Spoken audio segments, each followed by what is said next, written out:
Hello and welcome to my channel. मेरा नाम है जया पांडे और आज हम 11th और 12th के लिए ग्रामर पढ़ने वाले हैं। तो फ्रेंड्स, इसके पहले हमने जो है प्रेजेंट इंडेफिनिट का फर्स्ट पार्ट पढ़ा था, तो ये वीडियो जो है उसका सेकंड पार्ट है। और अगर आपने इसके पहले के वीडियोस नहीं देखे हैं तो प्लीज़ उसको मेरे चैनल पे ज़रूर देखिए। तो चलिए हम पढ़ना शुरू करते हैं। तो फ्रेंड्स, अभी तक हमने प्रेजेंट इंडेफिनिट का फर्स्ट पार्ट पढ़ा था जिसमें हमने उसका अफर्मेटिव, निगेटिव और इंट्रोगेटिव पढ़ा था। तो आज हम पढ़ेंगे प्रेजेंट इंडेफिनिट का इंट्रोगेटिव, निगेटिव यानी कि प्रश्नवाचक, नकारात्मक। ये जो वाक्य होते हैं इनमें इनकी पहचान ये होती है कि इनके वाक्य की शुरुआत में क्या शब्द आता है, यानी कि वाक्य के शुरू में ही क्या आता है, जिससे कि हमें ये पता चलता है कि ये वाक्य जो है वो इंट्रोगेटिव का है। और वाक्य के बीच में नहीं शब्द आता है जिससे हमें ये पता चलता है कि ये प्रश्नवाचक तो है और साथ में उसका नकारात्मक भी है। तो अब जैसे कि मैंने आपको पहले भी बता दिया हुआ है कि जिस वाक्य में क्या शब्द पहले आए वो वाक्य इंट्रोगेटिव कहलाता है, यानी कि इन वाक्यों में जो है प्रश्न पूछा जाता है जिसका उत्तर केवल हाँ या ना में ही दिया जा सकता है। यदि क्या शब्द बीच में आता है तो वो वाक्य इंट्रोगेटिव का नहीं आता है, और अगर क्या शब्द वाक्य में सबसे पहले आता है तो उसमें व्हाट का उपयोग नहीं किया जाता है, बल्कि हेल्पिंग वर्ब की इंग्लिश पहले लिख दी जाती है। तो अब हम इसके रूल्स की तरफ देखते हैं। तो इसके रूल में जो है सबसे पहले ये होता है कि इंट्रोगेटिव सिंगुलर सब्जेक्ट्स के साथ हम लगाएंगे डस हेल्पिंग वर्ब में। उसके बाद प्लूरल सब्जेक्ट्स के साथ लगाएंगे डू, यानी सिंगुलर सब्जेक्ट मतलब ही, शी, इट, दिस, दैट, और एक नाम यानी कि एक नेम, उसके साथ हमें डज लगाना है। और प्लूरल यानी कि I, we, you, they, these, those, और नेम्स यानी कि एक से ज्यादा नाम जब एंड के साथ जुड़े हों उनके साथ हमें लगाना है डू। और ये जो हेल्पिंग वर्ब है ये लगेंगे वाक्य में सबसे पहले। उसके बाद जो अगला जो रूल है वो है कि सभी सब्जेक्ट्स के साथ यानी कि हमेशा इसमें वर्ब का फर्स्ट फॉर्म लगेगा, यानी कि जैसा कि हमने अफर्मेटिव में पढ़ा था कि सिंगुलर सब्जेक्ट्स के साथ वर्ब में ऐसे आईएस लग रहा था, लेकिन इसमें ऐसा कुछ नहीं होगा। कोई भी सब्जेक्ट हो, चाहे वो सिंगुलर हो या प्लूरल हो, सबके साथ इसमें वर्ब का फर्स्ट फॉर्म ही लगेगा। तो रूल्स आपने देख लिया, सिंगुलर सब्जेक्ट्स के साथ डज, प्लूरल के साथ डू, उसके बाद वर्ब में सबके साथ वर्ब का फर्स्ट फॉर्म। तो अब हम इसके वाक्य को देखते हैं, यानी इसका वाक्य मैंने यहाँ पे लिखा है कि क्या हम आम खरीदने नहीं जाते हैं।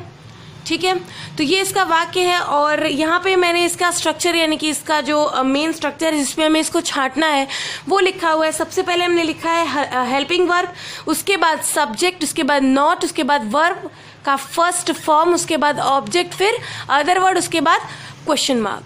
तो यहाँ पे हम जो है इसको छांटेंगे, यानी कि क्या हम आम खरीदने जाते हैं।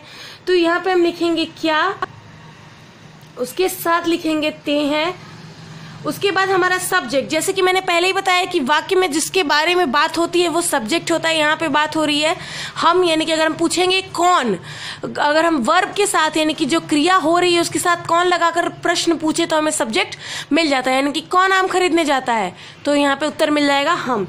तो यहाँ पे जो हम है वो है हमारा सब्जेक्ट। नॉट के स्थान पर हम लिखेंगे नहीं। वर्ब हमारा है काम यानी कि खरीदना। ऑब्जेक्ट है आम, यानी कि जो चीज हम खरीदने जा रहे हैं। ठीक है, यानी कि सब चीज हो गया। क्या हमने छाट लिया, हम, आम और खरीदना सब छाट लिया। इसमें अदर वर्ड नहीं है तो उसको हम नहीं लिखेंगे।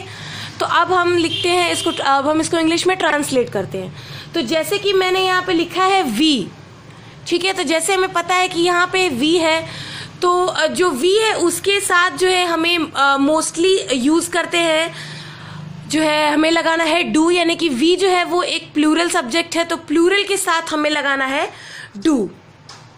तो हम यहाँ लिखेंगे डू, यानी कि डू वी।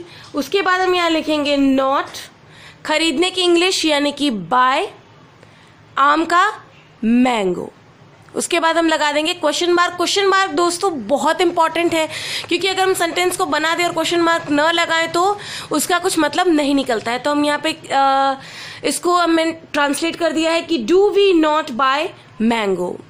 ठीक है, अगला सेंटेंस हम देखते हैं कि क्या तुम्हारा भाई वहां नहीं जाता है।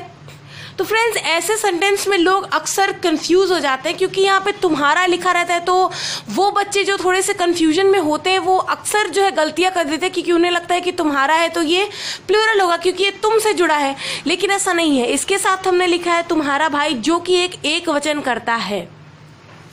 तो अब हम इसको हेल्पिंग वर्ब में यहाँ पे छाटेंगे, तो हम लिखेंगे क्या ता है, उसके बाद हम सब्जेक्ट लिख देंगे तुम्हारा भाई, उसके बाद नॉट के स्थान पर हम लिखेंगे नहीं, और उसके बाद यहां पे हम लिखेंगे वर्ब यानी कि जाना। ऑब्जेक्ट है वहां, और इसमें भी कोई अदर वर्ड नहीं है। यहां पे हमने लिखा है योर ब्रदर सब्जेक्ट के लिए, और जैसे कि हमें पता है कि योर ब्रदर यानी तुम्हारा भाई वो एक वचन करता है, तो यहां हम उसके लिए लिखेंगे डज, यानी कि does your brother not go there, उसके बाद क्वेश्चन मार्क, जो कि बहुत इंपॉर्टेंट है। अगला जो सेंटेंस है कि क्या मैं तुम्हें नहीं पढ़ाता हूं, ठीक इसी तरह से हम इसको छाटेंगे। हेल्पिंग वर्ब में होगा क्या प्लस ता हूं, ठीक है। उसके बाद हमारा जो सब्जेक्ट है, सब्जेक्ट में होगा मैं, वो नॉट की जगह पे होगा नहीं, वर्ब में होगा पढ़ाना, और ऑब्जेक्ट होगा तुम्हें, ठीक है। तो यहाँ पे आई है, तो आई के साथ हम लगाएंगे डू, यानी कि डू आई नॉट, पढ़ाने की इंग्लिश टीच, और तुम्हें के लिए लगेगा यू, यानी do I not teach you, ठीक है। तो यहाँ पे जो सारे सेंटेंस है वो मैंने बना लिए, तो अब इसका एक क्विक रिवीजन कर लेते हैं। यानी कि इंट्रोगेटिव निगेटिव सेंटेंस, यानी कि उस प्रकार के वाक्य जिसमें वाक्य में सबसे पहले आता है क्या और वाक्य के बीच में आता है नहीं। सिंगुलर सब्जेक्ट्स यानी कि he she it this that, और एक नेम यानी एक नाम के साथ हम लगाएंगे डज। प्लूरल सब्जेक्ट्स यानी कि I we you they these those, और नेम्स यानी कि एक से ज्यादा नाम के साथ हम लगाएंगे डू। सभी सब्जेक्ट्स के साथ लगेगा वर्ब का फर्स्ट फॉर्म। इसका जो स्ट्रक्चर है वो बहुत सिंपल है, helping verb subject not verb का फर्स्ट फॉर्म ऑब्जेक्ट और अदर वर्ड, उसके बाद क्वेश्चन मार्क। तो ये जो यहाँ पे जो इंट्रोगेटिव नेगेटिव है वो फिनिश होता है। तो हमारा अगला जो सेंटेंस टाइप है वो है क्वेश्चन वर्ड का, यानी कि इन वाक्यों में प्रश्नवाचक शब्द आते हैं, यानी कि ये वाक्य ऐसे होते हैं जिनके बीच में प्रश्नवाचक शब्द यानी कि क्या, क्यों, कब, कहाँ, कैसे, कितना, किसे, ये सब चीजें आती हैं, और ये सब वाक्य के बीच में आते हैं। और यही वो वाक्य है जिसमें क्या शब्द जो है वाक्य के बीच में आता है, जिसकी इंग्लिश हम व्हाट लिखते हैं। तो इसके रूल जो है पहले की तरह बिल्कुल सेम है। सिंगुलर सब्जेक्ट्स के साथ डज, प्लूरल के साथ डू, यानी कि he she it this that और नेम के साथ लगेगा does. I we you they these those और नेम्स के साथ लगेगा डू। और इसमें क्वेश्चन वर्ब की इंग्लिश जो है वो हेल्पिंग वर्ब से भी पहले लिखी जाती है और हमेशा वर्ब के फर्स्ट फॉर्म का ही यूज होता है। तो अब हम इसका पहला सेंटेंस देखते हैं कि तुम यहाँ कितने बजे आते हो। ठीक है, इसका स्ट्रक्चर बहुत सिंपल है, क्वेश्चन वर्ड, उसके बाद हेल्पिंग वर्ब, उसके बाद सब्जेक्ट, फिर वर्ब का first form, object, other word, उसके बाद क्वेश्चन मार्क, जो कि बहुत इंपॉर्टेंट है। तो ये जो सेंटेंस है तुम यहाँ कितने बजे आते हो, इसको हम जल्दी से छांट के बनाते हैं। तो यहाँ पर जो क्वेश्चन वर्ड है उसमें हम लिखेंगे कितने बजे, यानी कि जिससे कि हमें जो प्रश्न जो है वो पूछा जा रहा है जिसके आधार पर हम उसे लिखेंगे। तो यहाँ पे हम क्वेश्चन वर्ड लिखेंगे कितने बजे, उसके बाद आएगा हेल्पिंग वर्ब यानी कि ते हो, उसके बाद आएगा सब्जेक्ट यानी कि तुम, जैसे कि मैंने आपको पहले ही बता दिया है जो भी वाक्य में जिसके बारे में बात होता है वो हमारा सब्जेक्ट होता है। उसके बाद वर्ब, वर्ब वो कहलाता है यानी कि जो भी कार्य दर्शाया जाता है वो आता है वर्ब में यानी कि आना। उसके बाद आएगा यहाँ पे यहाँ, और इसमें कोई भी अदर वर्ड नहीं है। ठीक है, तो अभी हम यहाँ पे लिखेंगे कितने बजे की इंग्लिश यानी कि एट व्हाट टाइम। उसके बाद यहाँ पे क्योंकि हमें पता है कि लिखा है तुम यानी यू, तो यू के साथ हम लगाएंगे डू यानी कि at what time do you come here और क्वेश्चन मार्क। ठीक है, यानी ये बन गया at what time do you come here. उसके बाद अगला जो सेंटेंस है कि वह प्रतिदिन क्या खाती है। जी हाँ, यहाँ पे मैंने एक वाक्य जो है वो क्या से रिलेटेड बनाया है ताकि आपको कोई कंफ्यूजन ना हो। तो हम ये जो क्या है उसको हम जो है क्वेश्चन वर्ड में यानी कि सबसे पहले लिखेंगे यानी कि क्या, उसके बाद यहाँ पे क्या वह प्रतिदिन क्या खाती है, यानी यहाँ पे जो हमारा हेल्पिंग वर्ब है वो है ती है, जिससे हमें वाक्य की पहचान हो रही है, यानी कि ती है। सब्जेक्ट में लिखेंगे वह और वर्ब में हम यहाँ लिखेंगे खाना। अब यहाँ पे कोई भी ऑब्जेक्ट नहीं है और क्योंकि यहाँ पे दिन या समय की यहाँ पे बात होती है तो हम यहाँ लिख देंगे प्रतिदिन को अदर वर्ड में। उसके बाद हमारा जो क्वेश्चन मार्क है वो हम इंग्लिश में ही लगा लेंगे। तो अब हम यहाँ पे लिखेंगे क्या की इंग्लिश यानी कि व्हाट। उसके बाद यहाँ पे जो है ती है तो इसलिए हम यहाँ पे लिखेंगे शी और इसके लिए हम यहाँ लगाएंगे डज, यानी कि what does she eat daily. ठीक है, क्वेश्चन मार्क। तो यहाँ पे ये बन गया what does she eat daily. ठीक है, उसके बाद अगला जो सेंटेंस है कि तुम्हारा भाई कहाँ रहता है। ठीक इसी तरीके से जो कहाँ है उसे हम छाटेंगे क्वेश्चन वर्ड्स में। उसके बाद हेल्पिंग वर्ब में हम लगाएंगे ता है। जो सब्जेक्ट है वो है कि तुम्हारा भाई। उसके बाद जो हमारा वर्ब है वो है रहना। ठीक है, इसमें ना तो ऑब्जेक्ट है और ना ही अदर वर्ड है। ठीक है, कहाँ की इंग्लिश हम यहाँ लिखेंगे वेयर। उसके बाद हम यहाँ लिखेंगे डज, क्योंकि हमारा जो सब्जेक्ट है वो है तुम्हारा भाई यानी कि योर ब्रदर, जो कि एक वचन करता है। उसके बाद हम यहाँ लिख देंगे लिव। तो ये जो सेंटेंस है वो बन गया where does your brother live. ठीक है, तो इस तरीके से हमारे सेंटेंस बन चुके हैं। इसका एक क्विक रिवीजन ये है कि इनमें जो वाक्य के बीच में जो है प्रश्नवाचक शब्द आते हैं, सिंगुलर सब्जेक्ट्स के साथ डज लगता है, प्लूरल के साथ टू, क्वेश्चन वर्ड जो है हेल्पिंग वर्ब से पहले लगाया जाता है और सदैव वर्ब के फर्स्ट फॉर्म का यूज होता है। इसका स्ट्रक्चर है question word, helping verb, subject, verb का first form, object, other word और क्वेश्चन मार्क। तो चलिए अब हम अगले सेंटेंस टाइप यानी कि क्वेश्चन वर्ड निगेटिव की तरफ चलते हैं। तो जो क्वेश्चन वर्ड निगेटिव है ये बिल्कुल उसी तरीके से सेम होते हैं, यानी कि क्वेश्चन वर्ड इसमें प्रश्नवाचक शब्द इसमें आते हैं और साथ में इनके साथ नहीं भी जुड़ा होता है। रूल्स बिल्कुल पहले तरीके से है, यानी कि singular subjects he, she, it, this, that, name के साथ लगेगा डज। प्लूरल सब्जेक्ट्स यानी कि I, we, you, they, these, those और नेम्स के साथ लगेगा डू।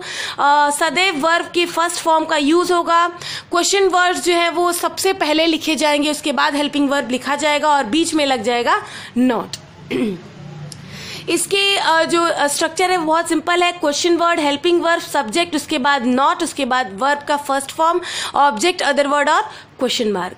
तो यहाँ पे मैंने सेंटेंस लिखा हुआ है कि तुम किसके साथ नहीं जाते हो। तो यहाँ पे मैंने इस प्रकार का भी एक सेंटेंस लिया हुआ है, यानी कि किसके साथ, ताकि आपको कोई भी सेंटेंस बनाने में कोई कंफ्यूजन ना हो। तो यहाँ हम क्वेश्चन वर्ड में लिख देंगे किसके साथ। तो बहुत सारे लोग इसमें कंफ्यूजन ये करते हैं कि जब ऐसा कुछ आता है तो जो किसके है उसको क्वेश्चन वर्ड में लिख देते हैं और फिर साथ के लिए वो कंफ्यूज हो जाते हैं कि अब हम क्या करें। तो हमें ये चीज ध्यान देना है कि जो किसके साथ है वो पूरा का पूरा हमारा क्वेश्चन वर्ड है, यानी कि जिस तरीके से हम कहते हैं कितने बजे या फिर किस जगह पर या फिर कितना, तो हम इन सभी चीज़ों का, इससे अगर हम पूछेंगे कि तुम कितने आम खाते हो तो वहाँ पे कितने जो है आम जो है वो सब एक साथ जुड़ा हुआ है, तो वो सारे क्वेश्चन वर्ड में ही जाएंगे। तो इस चीज़ का हमें ध्यान देना है कि जो दो सेंटेंस जो दो वर्ड्स एक साथ जुड़े हुए हैं उन्हें हमें पूरा का पूरा क्वेश्चन वर्ड में लिखना है। उसके बाद आता है हमारा हेल्पिंग वर्ब यानी कि ते हो। उसके बाद आता है सब्जेक्ट यानी कि तुम। नॉट की जगह पे हम लिखेंगे नहीं। ठीक है, वर्ब है हमारा जाना। ठीक है, इसमें ऑब्जेक्ट और अदर वर्ड नहीं है। तो किसके साथ यानी कि विद हुम। ठीक है, यू है तो इसलिए हम यहाँ पे लिखेंगे डू और नॉट की जगह पे लिखेंगे नहीं। उसके बाद लिखेंगे जाना की इंग्लिश यानी कि गो। ठीक है, तो यहाँ पे बहुत ही सिंपली ये बन चुका है, यानी कि with whom do you not go. ठीक है, अगला जो सेंटेंस है जैसे कि वह कहाँ नहीं रहता है, तो यहाँ पे जो कहाँ है उसकी इंग्लिश हम यहाँ पे क्वेश्चन वर्ड में लिख दे, उसको हम यहाँ पे क्वेश्चन वर्ड में छाटेंगे। और यहाँ पे ता है हम लिखेंगे हेल्पिंग वर्ब में, सब्जेक्ट में आएगा वह, उसके बाद नॉट की जगह पे हम यहाँ लिखेंगे नहीं, उसके बाद यहाँ हम लिखेंगे वर्ब की जगह पे रहना। ठीक है, तो कहाँ जिसकी इंग्लिश हम लिखेंगे यहाँ पे वेयर, उसके बाद यहाँ हो जाएगा डज क्योंकि यहाँ पे हम लिख रहे हैं ही, उसके बाद नॉट और रहना की इंग्लिश लिव, यानी कि where does he not live. ठीक है, उसके बाद जो अगला सेंटेंस है वो है मैं क्या नहीं पढ़ता हूं। तो जैसे कि क्या इसमें बीच में आया है तो हम इसको यहाँ पे क्वेश्चन वर्ड में लिखेंगे, यानी कि क्या, उसके बाद ता हूं, उसके बाद हम यहाँ लिखेंगे मैं जो कि हमारा सब्जेक्ट है, उसके बाद लिखेंगे नॉट की जगह पे नहीं, उसके बाद वर्ब में हम लिखेंगे पढ़ना। ठीक है, तो क्या की इंग्लिश हम यहाँ पे बनाएंगे व्हाट, उसके बाद डू और उसके बाद आई के साथ हमें डू लगाना है क्योंकि ये प्लूरल है। उसके बाद हम यहाँ लिखेंगे नॉट, उसके बाद रीड, यानी कि what do I not read. तो ये यहाँ पे हमारे जो सेंटेंस है वो बन गए हैं। इसका क्विक रिवीजन ये है कि सिंगुलर सब्जेक्ट के साथ हमें लगाना है डज, प्लूरल के साथ लगाना है डू और सदैव वर्ब के फर्स्ट फॉर्म का यूज हमें करना है।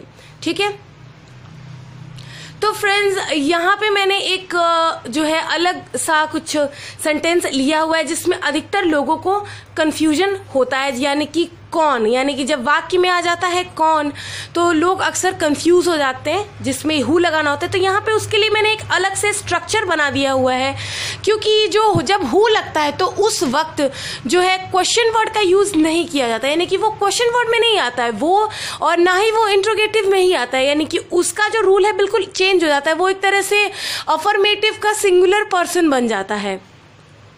ठीक है, और अगर यहाँ पे हम प्लूरल भी करते हैं तो यहाँ पे प्लूरल भी जैसे कि मान लो यहाँ पे मैंने दोनों सिंगुलर ही लिखे हुए हैं, लेकिन अगर हम यहाँ पे प्लूरल में लिख दें कि पहले हम सिंगुलर वाला बना लेते हैं कि उसे कौन बुलाता है। ठीक है, तो यहाँ पे जैसे मैंने यहाँ पे स्ट्रक्चर बना दिया है कि हु, फिर वर्ब, अगर ऐसे इस लगेगा तो लगाना है, उसके बाद ऑब्जेक्ट, उसके बाद अदर वर्ड, उसके बाद क्वेश्चन मार्क। ठीक है, तो हम यहाँ पे हु के लिए लिख देंगे कौन, उसके बाद हम यहाँ लिख देंगे बुलाना। ठीक है, उसे। ठीक है, तो जैसे कि हमें पता चल रहा है कि यहाँ पे बुलाता है लिखा है, यानी कि किसी एक व्यक्ति की ही बात हो रही है। ठीक है, तो यहाँ पे हम लिख देंगे हु कॉल। ठीक है, यहाँ पे हम लगाएंगे एस क्योंकि एक व्यक्ति की बात हो रही है, हु कॉल्स। उसके बाद हम लिखेंगे उसे, यानी कि हिम या हर, अब जो भी हम चाहें दोनों में से कोई भी लिख सकते हैं, लेकिन आइडल होता है हिम लिखना। तो हम यहाँ पे ये बन चुका है कि हु कॉल्स हिम या हर, उसके बाद लगा देते हैं क्वेश्चन मार्क। तो अगर हम यही हु जो है वो बहुत सारे लोगों के लिए यूज करें, यानी कि तुम्हें कौन पढ़ाते हैं, या फिर अगर ज्यादा लोगों के लिए होता है तो यहाँ पे हम SCIS नहीं भी लगाएंगे। ठीक है, लेकिन यहाँ पे मैंने सिंगुलर लिखा हुआ है तो तुम्हें कौन पढ़ाता है इसका हम बनाएंगे, तो यहाँ पे हम लिख देंगे कौन। उसके बाद हम यहाँ लिखेंगे वर्ब, यानी कि पढ़ाना। उसके बाद यहाँ पे इसकी इंग्लिश लिखेंगे हम, यहाँ पे लिखेंगे ऑब्जेक्ट की जगह पर तुम्हें। अगर यहाँ पे कुछ और होता है, यानी कि तुम्हें कौन प्रतिदिन पढ़ाता है, तो यहाँ पे प्रतिदिन अदर वर्ड में आ जाता है, लेकिन यहाँ पे कोई अदर वर्ड नहीं है। ठीक है, तो कौन की इंग्लिश यहाँ सिंपली हम लिख देंगे हु। उसके बाद हम यहाँ लिख देंगे टीचर्स यू। ठीक है, तो अब इस तरीके से जो हु है, यानी कि कौन वाले जो शब्द आएंगे, आपको कोई भी कंफ्यूजन उसके साथ नहीं होगा। तो यहाँ पे ये जो हमारा जो प्रेजेंट टेंस है वो खत्म होता है।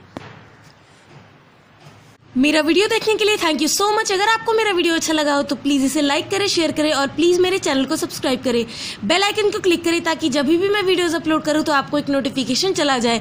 और अगर आपको वीडियो से रिलेटेड कोई भी कंफ्यूजन हो या कोई भी नया सजेशन हो तो प्लीज मुझे कॉमेंट सेक्शन में जरूर बताएं। थैंक यू सो मच मेरा वीडियो देखने के लिए।